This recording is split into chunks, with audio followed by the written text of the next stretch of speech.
కార్తీక మాసానికి ఉసిరి చెట్టు, ఉసిరికాయకు అవినాభావ సంబంధముంది. అసలు కార్తీకానికి ఉసిరికకు ఇంత దగ్గర సంబంధం ఉండడానికి కారణమేమిటి? కార్తీక మాసంలో ఉసిరిక దీపాలు ఎందుకు వెలిగించాలి? ఇందువల్ల కలిగే ఫలితమేమిటి అనే ఆసక్తికర విషయాలను ఈ కథనంలో తెలుసుకుందాం. ఈశ్వర స్వరూపం. వ్యాస మహర్షి రచించిన శివమహాపురాణం ప్రకారం ఉసిరి చెట్టు సాక్షాత్తు ఈశ్వర స్వరూపంగా భావిస్తారు.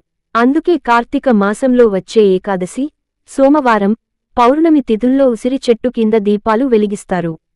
ముఖ్యంగా కార్తీక పూర్ణమి రోజు ఉసిరికాయలో దీపాన్ని వెలిగిస్తే సకల శుభాలు చేకూరుతాయని తెలుస్తోంది.